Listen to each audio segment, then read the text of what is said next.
किशन और मोहन दो जिगरी दोस्त थे। दोनों ही साथ पले बड़े और साथ ही पढ़ाई लिखाई भी की, लेकिन स्कूल के बाद दोनों अलग हो जाते हैं। मोहन, हम दोनों आज अलग हो रहे हैं, लेकिन आज से ठीक 20 साल बाद इसी चौराहे पर मिलेंगे। दोनों एक दूसरे से वादा करके अलग हो जाते हैं। किशन दूसरे शहर में आगे की पढ़ाई करने चला जाता है, तो मोहन अपने पिता के साथ उनकी दुकान में हाथ बटाने लगता है। पिताजी, मैं भी किशन की तरह दूसरे शहर में पढ़ने जाना चाहता हूँ। उसके पिता एक शराबी इंसान थे। अरे बेटा, तू क्या करेगा शहर जाकर? अरे पढ़ाई करने के बाद किसी की ऑफिस में नौकरी है ना। अरे वो तुझसे ढेर सारा काम करवाएगा और बदले में 4 अठन्नी पकड़ा देगा। तो राजा है राजा, अपनी दुकान में बैठ बच्चा। पर पिताजी, ये गल्ला तोलना मुझे अच्छा नहीं लगता। अरे इसी गल्ले को तोल तोल कर तो मैंने तुझे पढ़ाया लिखाया, इस लायक बनाया, और आज तुझे ये गल्ला तोलना अच्छा नहीं लगता। ये बोलकर वो मोहन को एक जोर का थप्पड़ लगा देते हैं। मोहन को थप्पड़ से गुस्सा आ जाता है और वो घर छोड़कर चला जाता है। 1-2 दिन भूखा रहने के बाद मोहन को पिता की बात याद आती है। ऐसा कौन सा काम है जिसमें खुद के लिए मेहनत करना और ज्यादा से ज्यादा पैसा हो?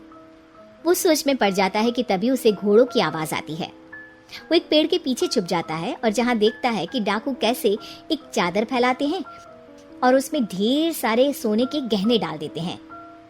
डाकुओं का सरदार बोलता है, चलो, एक दिन मेहनत की, अब बाकी के महीने राजा बनकर गुजारेंगे।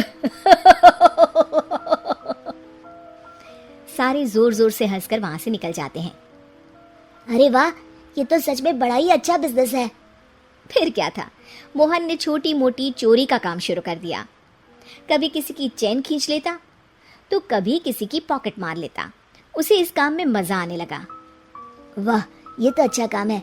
पिताजी ठीक कहते थे, कुछ नहीं रखा पढ़ाई लिखाई में, सारा वक्त पढ़ो, फिर किसी और के लिए काम करो, और महीने के अंत में वो पकड़ा देगा 4 अठन्नी।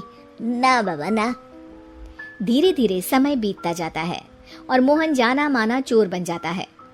लोग उसके नाम से कांपते और कोई भी पुलिस वाला उसे पकड़ ही नहीं पाता। सभी उसका चेहरा पहचानते, लेकिन वो कहाँ रहता है ये किसी को पता न था। फिर एक दिन वो भी आ जाता है जब मोहन को किशन से मिलने का दिन याद आता है। ओह, 20 साल बाद आज ही का दिन है जब मुझे अपने यार किशन से मिलना है। और फिर वो उस शहर में जाता है और चौराहे में खड़ा हो जाता है। काफी समय तक वो अपने दोस्त का इंतजार करता रहता है, लेकिन वो नहीं आता। मैं भी पागल हूँ, किसे 20 साल पहले की बात याद होगी। कुछ देर इंतजार करने के बाद वो वहां से जाने लगता है कि तभी सामने 2 पुलिस वाले आ जाते हैं और उसे गिरफ्तार कर लेते हैं। मोहन को आश्चर्य होता है कि उन लोगों को मोहन का पता कैसे चला। अब सुनो, तुम लोगों ने अब मुझे पकड़ ही लिया है, तो क्या मैं जान सकता हूँ कि तुम लोगों को ये कैसे पता चला कि मैं यहाँ आने वाला हूँ?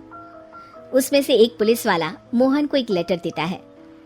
मोहन लेटर खोलता है जिसमें लिखा होता है, मेरे जिगरी दोस्त मोहन, मैं जानता था आज दुनिया यहाँ के वहाँ क्यों ना हो जाए, तुम यहाँ मुझसे मिलने जरूर आओगे। आज मन था कि मैं तुम्हें गले लगा लूं, लेकिन फर्ज की दीवार सामने आ गई। 20 साल बाद तुम एक मुजरिम के रूप में मेरे सामने खड़े थे। माफ करना दोस्त, देश के प्रति मेरा फर्ज मेरी दोस्ती के आगे छोटा पड़ गया। मोहन की आंखों में अब आंसू थे। वो चुपचाप वहां हाथों में हथकड़ी बांधे चला जाता है।